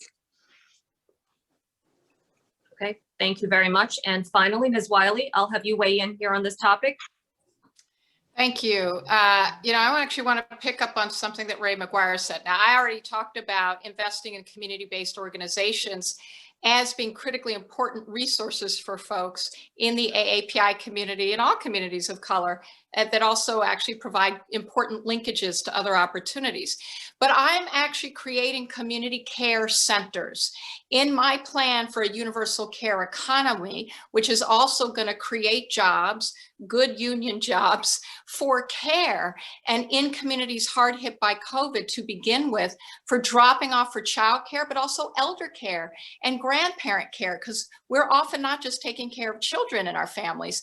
But in those centers, we are going to co-locate with other community-based organizations and partners and government services. So that creates a one-stop shop center where we can have that translation. But in addition, and just very quickly, the community school model, which is community-based organizations in partnership with schools with wraparound services. That will help as well. Okay, thank you very much. Let's move on to the next question. And Ms. Wiley, this is directed at you. It's about small businesses and workers' rights. So small businesses are a key mechanism for economic mobility in Asian American communities in particular, and is seen as one of the few paths out of poverty. Now, those who work at small businesses make up a large portion of the service and the workforce that keeps the heart of the city running. Small business owners and workers are often, however, pitted against one another. For instance, the city imposes immigrants, businesses with high fees, fines, cutting into those profit margins. And as a result, sometimes workers, particularly those who are without immigration status or who are underemployed, they're dealing with inadequate health and safety precautions, for instance. So, Ms. Wiley, how do you promote small business revitalization post-pandemic while also supporting immigrant rights? By recognizing that we can walk and chew gum. And we have to do both these things in the city. So first, in terms of small businesses, which by the way, are 50% of our jobs in this city. So we don't recover if our small businesses don't.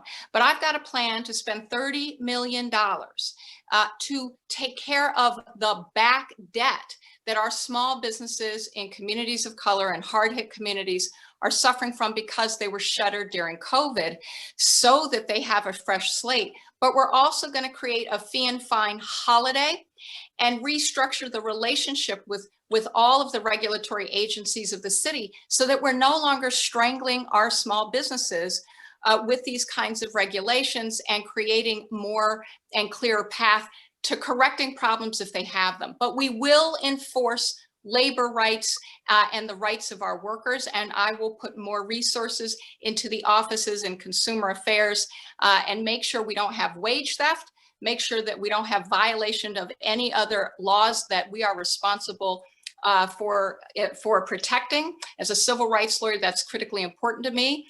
And we're going to make sure that we're investing in the public education so that workers know exactly where they can go and how to come safely in order to ensure that they can make clear that their rights have been violated in the first place. That's important. And I'm proud to have been in City Hall pushing through the first sanctuary city legislation this city ever passed. So I'm going to make sure that there's no collaboration with ICE and making it clear that we are in fact a sanctuary city and we won't tolerate ICE near any of our folks or any of our buildings, so that it's clear folks are safe in coming to complain to city government. Okay, thank you so much. And I see we have Mr. McGuire back. Thank you for rejoining us. So I'm going to bring you into this discussion. Obviously, you have a business background. You were an executive at a large company. How will you take that experience and apply it to these small businesses that are the heart and soul of our community and help these small businesses revitalize while also supporting their immigrant workers? So they are completely aligned with my plan, which you can see at rayformayor.com. It is core to the economic comeback in this city. It's called the greatest, most inclusive economic comeback plan in the history of the city. Go big, go small, go for it. Go small.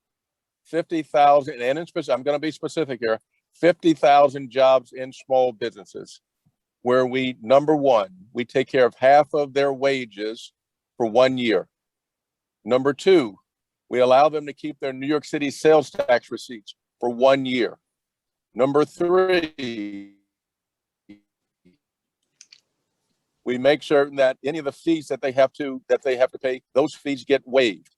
Number three, I'm going to have a deputy mayor for small. Number four, a deputy mayor for small businesses, to make sure that small businesses recognize that we want them here, and that they are essential to this economy.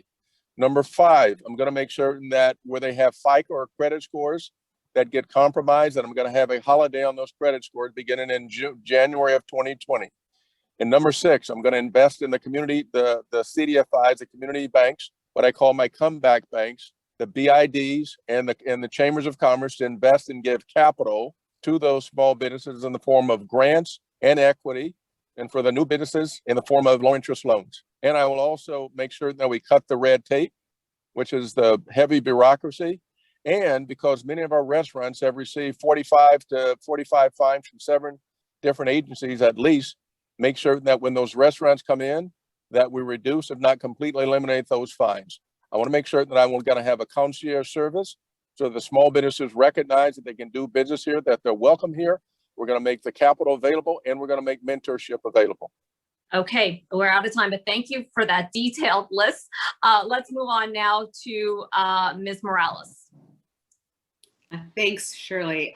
So I have committed to actually prioritizing small and mid-sized businesses in a new economy for New York City. We need to push for citywide rent relief, including commercial leases for our small businesses. We really need to fight to make sure that they receive the assistance that the financial assistance that they need to stay open, including permanent commercial rent stabilization, making sure that our small business owners are able to stay in their neighborhoods and in their communities, and strengthening the resources and capacities of the small business services, and including in, again, linguistically appropriate ways, and establishing a public bank for the city so that we can provide reasonable and fair loans to our small businesses. Insofar as the immigrant population is concerned and the undocumented workers, we need to make sure that we're establishing more city funds to put cash in the hands of those who need it the most. I have stood with the excluded workers. I have stood with the street vendors. And we need to make sure that we're protecting those communities without the constraints that are currently tied to federal funds. That includes targeting COVID recovery efforts in those communities as well, and really ensuring that New York City is a true sanctuary city that meets the basic needs of our immigrant communities, whether they're documented or not, and putting a hard stop to any collaboration between ICE and city agencies. Okay, thank you so much for weighing in. And finally, Mr. Chang, if you can talk about this topic. Well, clearly the answer is to grow the pie. That if small businesses are doing better, and then they're going to be better able to afford to pay a living wage to their workers, whether they're documented or not. And we know that actually Black and brown businesses before COVID were struggling. And with the economic crisis, we know that they were disproportionately hit, and they closed in disproportionate rates, and disproportionately low numbers of them were able to access PPP and other things, and disproportionate numbers of them were able to use the technology to be able to come back and do things like this delivery services. For Asian businesses, I mean, so just look at Chinatown. Chinatown's retail revenue declined by 98% after COVID. And then it still has not come back to the level in the rest of the city. So we need to figure out how to do this. I'm calling for an urban innovation core to be able to assist these entrepreneurs with coming into the next generation, using the tools available to be able to grow that pie and to be able to make a living for themselves, their families, and for their workers. Okay, thank you all candidates very much. Let's move on to the next topic, and that is public education. 95% of all New York City public schools serve Asian American students. You're looking at a proud graduate of the New York City public school system. Let's talk a little bit about this. And I want to begin here with Mr. Chang. How would you engage marginalized Asian American communities on your education policy decisions? Well, clearly we have a completely divided education system that is divided between the haves and the have-nots. Asians are clearly a big point here, but it's every single community across the city. And this gets put into a very false focus around the Shazat. The Shazat is a test which is only an indicator for the gross racial disparities and the underperformance of the overall city system. If the city system could deliver quality education to every student, it would take pressure off of the Shahzad. If advanced students were able to do things like take Harvard courses on edX or Coursera and be able to get high school credit for it, to be able to go seamlessly into CUNY or NYU or the other institutions in this city and get high school credit for it, it would take a lot of the pressure off of the specialized high schools. And it would also create a beacon of hope for students who are, of all students, to know that this single test is not going to dictate their future. There are other things that are very important to do. Like, we know that there were 60,000 jobs created during COVID in technology. Yet what do we do in ways of educating people, right? We need to start by thinking about having algorithmic education through things like Excel, of having grammar, because that is actually the structure of programming languages, to be able to work in teams to build things, to be able to think about how you actually use those tools. So even if you're not going to be a programmer, that you're conversant in technology, because that is really the access to the future. I've created a technology apprenticeship program at CUNY. We did bring high school students into it. We know that this can be done, that there's a huge demand, and we have the talent right here in the city who are not being given the opportunities to succeed. Okay, thank you very much. And Ms. Wiley, what about your vision when it comes to your education policy decisions and engaging these Asian American communities? You know, just like we did with the School Diversity Advisory Group, where we really went into every borough and made sure that we were going to schools when we went into the boroughs to have the exchanges by being open to the public and having folks come in. And we did provide translation services at every single table, rather than doing a traditional town hall, which usually doesn't work very well, having tables for parents to talk and students to talk together, where we had note takers and translators at each table. But I think this is something government must do. And I've already committed to creating a commission that will actually work in each community, particularly focused on underserved and marginalized communities, to have just that kind of process to come back with recommendations about how best to engage. Because one of the complaints that I've heard loud and clear and agree with about mayoral control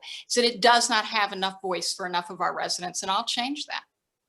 Thank you so much. And Mr. McGuire, same topic, same question, a minute to answer in terms of public education impacting the Asian American community. How would you engage marginalized communities on your education policy decisions?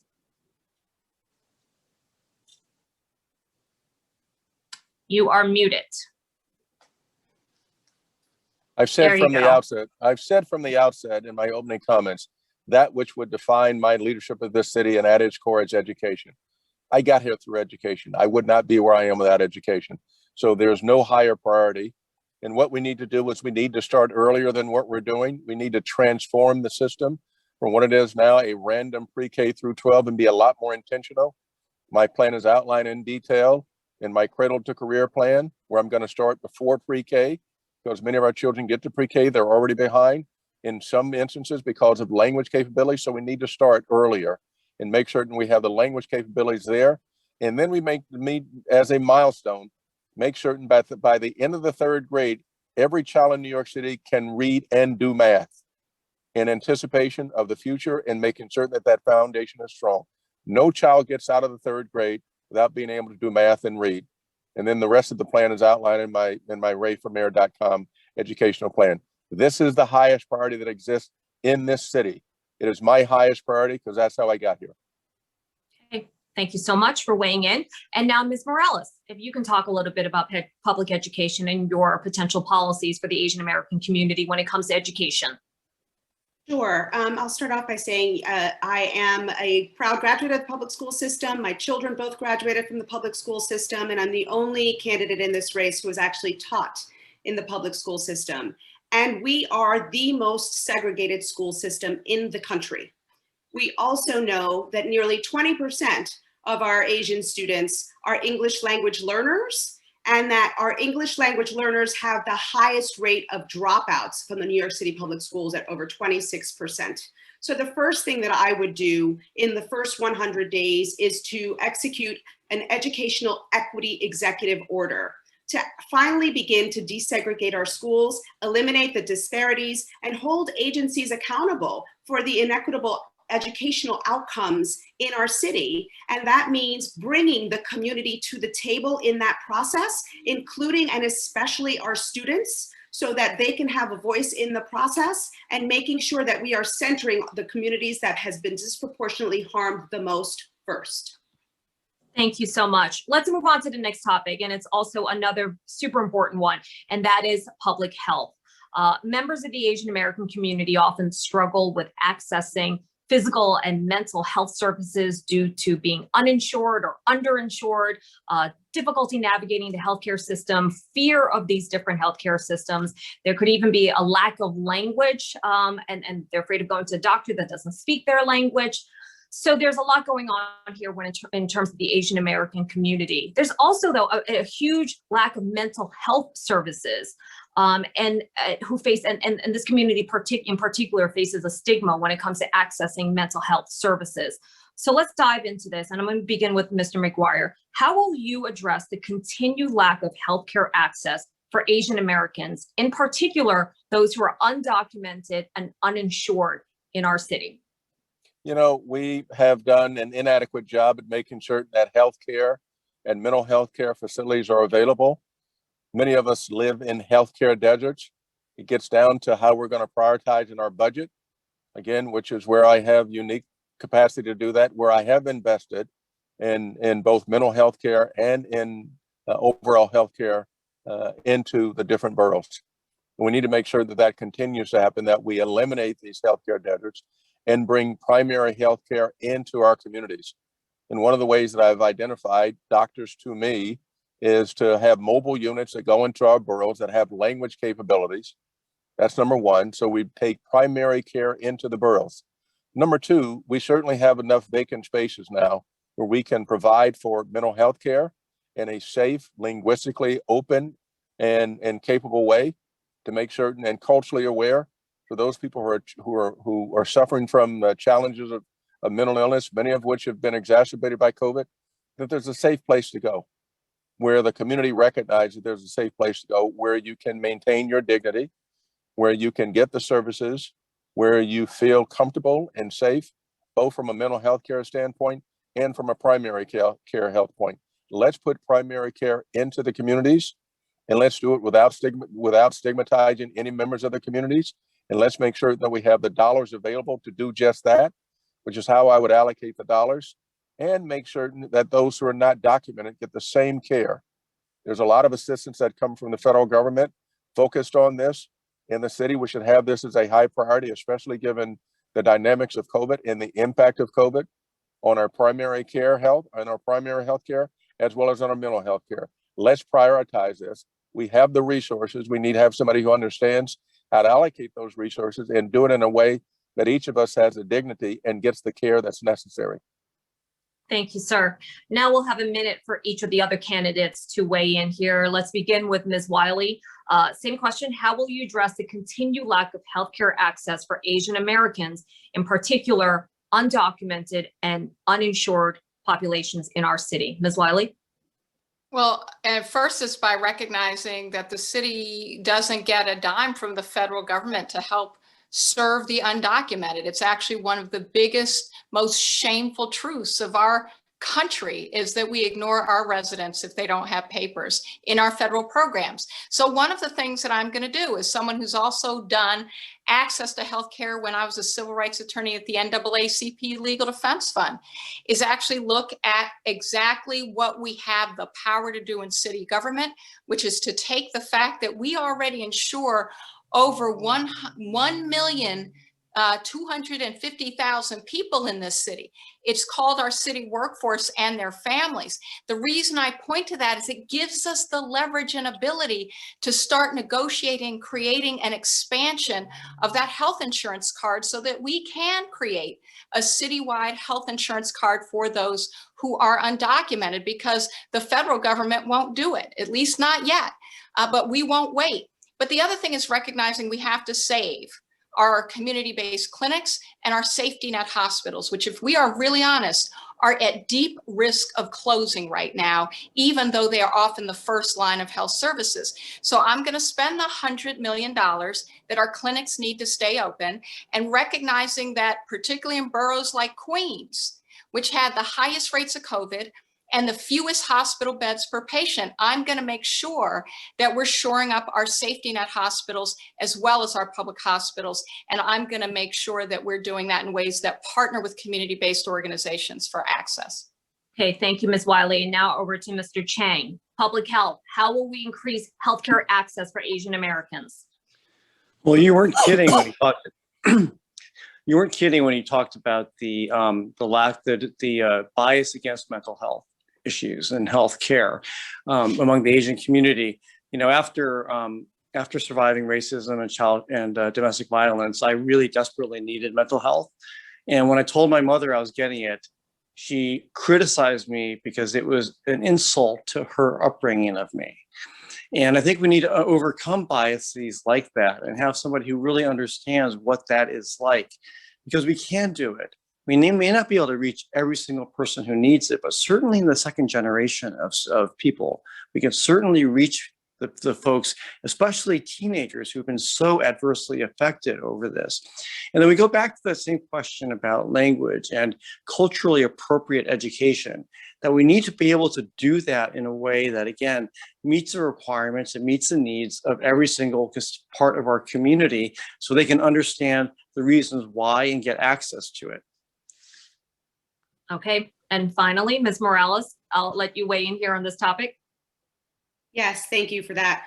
So I think one of the first things we need to do is to advocate for and support the New York State Health Act and ensure that we are including all New Yorkers, documented or not.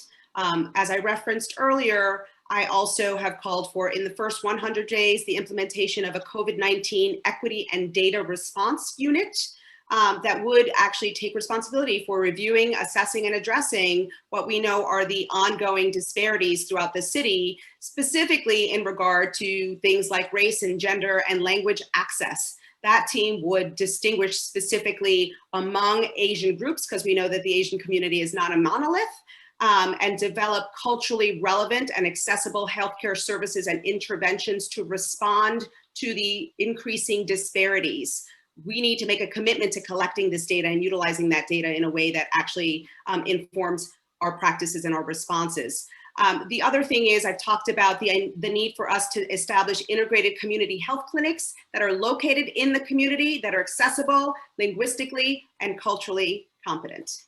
Okay, candidates, we are near the finish line, at least just for tonight. For this evening, we have one final question for each of you. You will each have 1 minute. And let's start with Mr. Chang. What do you take away from this forum? What is your message for Asian American New Yorkers?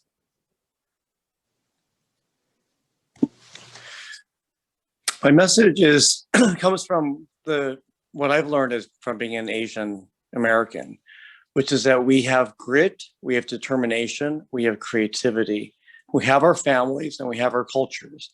That when we bring those things together, we can figure out how to prevail. The next mayor will have to be sensitive to that and provide the scaffolding and a foundation to build upon so that your children can seize opportunities and be able to progress in society and to be able to support themselves economically. That's the American dream. That's why Asians came here, to have access to those things. And we can do it.